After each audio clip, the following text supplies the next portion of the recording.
So with the emergence of the Mahayana form of Buddhism, we also get a new idea, the idea of Shunyata. Now Shunya is Sanskrit for zero, and in fact, they're the ones who made it a coreless, hollow symbol.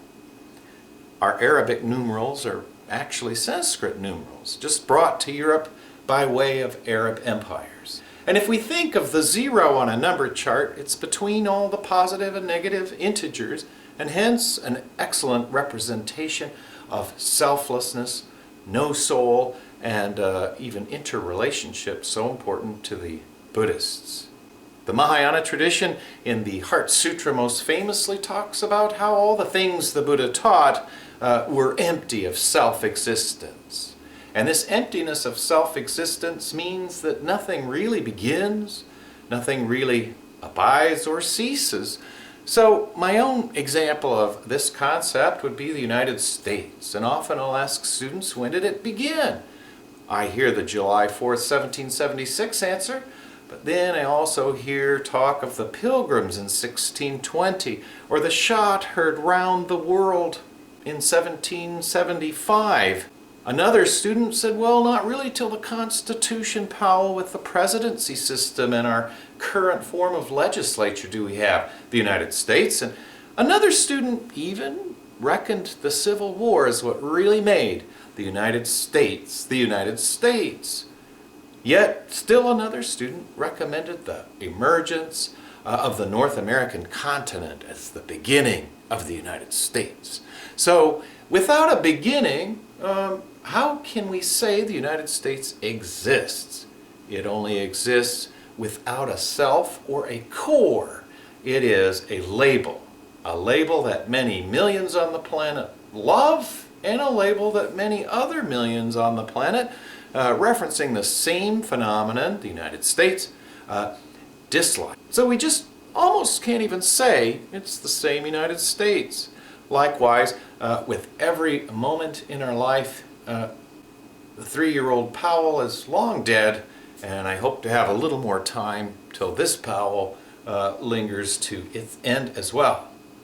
And so we see with the Mahayana, finally, the development of 2 central schools of thought that will influence the rest of Asia.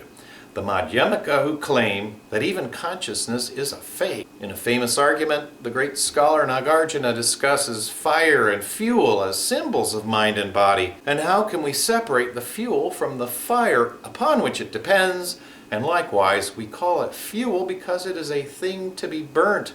So they are tied inextricably together, and yet in the world of words we can say the fire is hot and the fuel is cold. And so words are useful, but they also conceal a deeper reality. We could just say the quantum world if we want to go science on it, that is obscured from our current consciousness. And so we will see the Mahayana sect blossom into countless Chinese schools. Most famously in Japan they call it Zen, and in China they call it Chan Buddhism, meditation Buddhism, coming from its original Indian source, the Dhyana school. And likewise we'll see the Tantric Vajrayana, or diamond vehicle, schools emerge all across North and Central Asia as well. But the fundamental dispute really going on and persisting to this day in Buddhist tradition is just how real is the consciousness. All Buddhists agree it changes and evolves. It's not permanent. It is not separate from the body. But how real is it? So we have the Middle Way school discussing the fact in their view that consciousness too is a fake, because the knower and the known are involved in a feedback zero loop, if you will, while the Yogacara or Yoga Praxis school maintains, no, without consciousness, nothing could exist. There could be no known anything if there was not a knower first. And with that, they develop increasingly refined psychological understanding of the workings of consciousness, notably through this idea of the 3 natures of reality. 1, conceptualized, and this is the convoluted mind that is always worrying and filled with anxiety or fear of death and the like.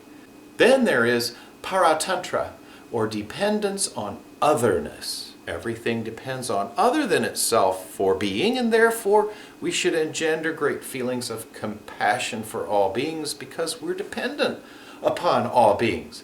And when we empty that dependence on other of our own mental conceptions, then we're said to be at the parinishpana, or some will call it perfected level, complete, fulfilled, the point at which now one's consciousness is no longer driven by ego, greed, fear, and etc., the three poisons of fear, hatred, and ignorance. And so this school will add to the sixth consciousnesses Buddhism classically talked about, and in which the Theravada conservatives also accept, five sense consciousnesses, plus the mind that collates, if you will, the background picture of our world.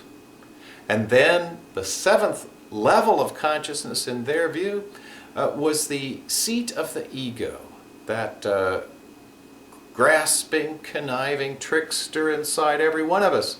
Finally, to convey the consciousness to its next reincarnation or rebirth, these Buddhist theorists developed the idea of the subconsciousness.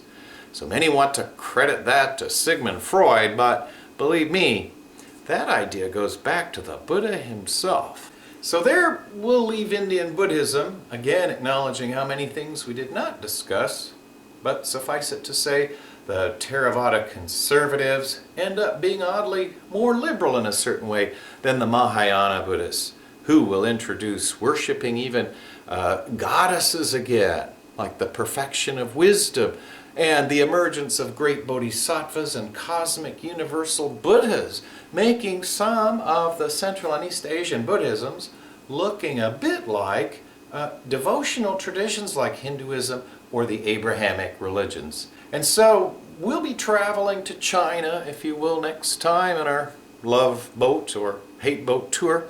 And there we'll look at the very different, distinct religions of Taoism and Confucianism, and also return to a much changed Buddhism in Central and East Asia.